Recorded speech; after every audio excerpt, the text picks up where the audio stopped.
2, 3, 7 हम कल कर चुके थे। 8, 9 आपको नहीं करना है, 11 भी नहीं करना है। 10 वाला जो है, 10 वाले का आंसर है, देख लीजिए, क्रॉस टिक, क्रॉस क्रॉस टिक मीन्स क्या है, थोड़ा सा देख लीजिए। वर्णों के किसी भी प्रकार के समूह को शब्द कहते हैं क्रॉस। चक चक टर टर निरर्थक शब्द हैं, राइट। रिक्शा एक उर्दू शब्द है, क्रॉस। शब्दों को 3 भागों में वर्गीकृत किया जाता है, क्रॉस।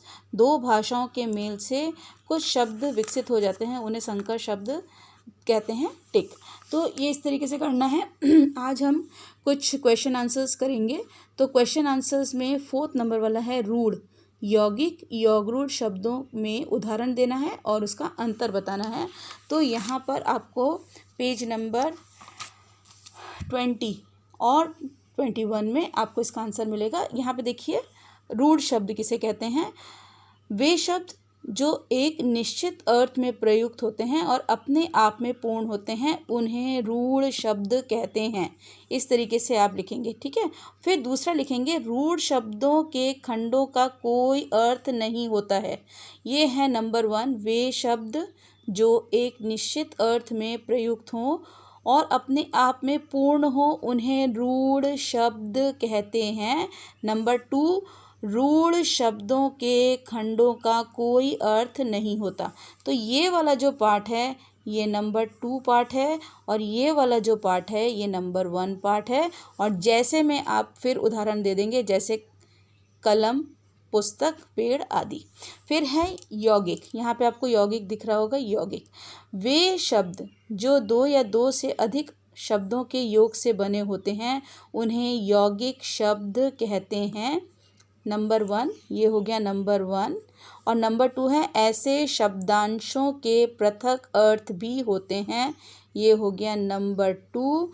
जैसे दुकानदार इक्वल्स टू दुकानदार, पुस्तक प्लस आलय इक्वल्स टू पुस्तकालय। इस तरीके से लिखना है।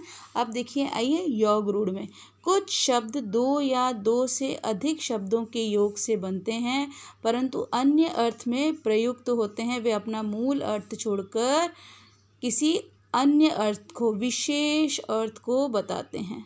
विशेष अर्थ बताते हैं, उन्हें हम कहते हैं योग रूढ़। तो योग रूढ़ जो है, यहाँ पे जैसे लंबोदर, लंबा हो उदर जिसका, इक्वल्स टू गणेश जी।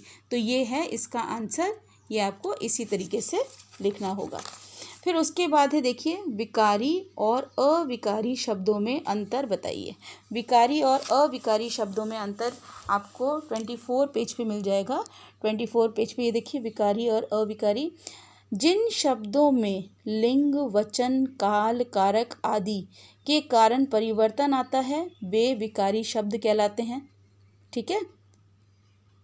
ये हो गया पहला। और फिर है संज्ञा, सर्वनाम, विशेषण और क्रिया।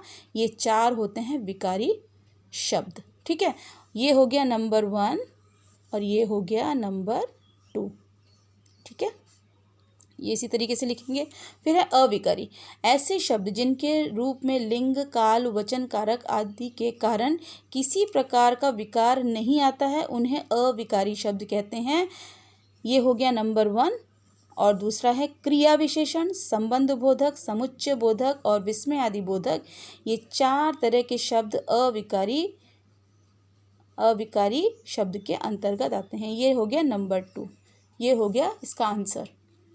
फिर है, आपको दिख रहा होगा, सार्थक और निरर्थक शब्दों में क्या अंतर है। सार्थक और निरर्थक शब्दों के अंतर को हम यहाँ पे देखेंगे। बिल्कुल फ्रंट वाला जो आपका है, यहाँ से आप आएंगे और देखेंगे सार्थक और निरर्थक शब्दों में अंतर। प्रयोग के आधार पर सार्थक और निरर्थक शब्दों में अंतर यहाँ पे देखिए। सार्थक शब्द, जिन शब्दों के अर्थ बोध होते हैं, उन्हें सार्थक शब्द कहते हैं। जैसे कमल, पुस्तक, ईद, दिन। और निरर्थक में देख लीजिए, इसमें एकार्थी और अनेकार्थी आपको लिखने की ज़रूरत नहीं है। निरर्थक शब्द वे जिन शब्दों के अर्थ बोध नहीं होते हैं उन्हें निरर्थक शब्द कहते हैं, जैसे वाय वोटी, इस तरीके से लिखेंगे। तो ये आपका चैप्टर हुआ यहाँ पे कंप्लीट। आपको इसी तरीके से इसके क्वेश्चन आंसर लिखने हैं।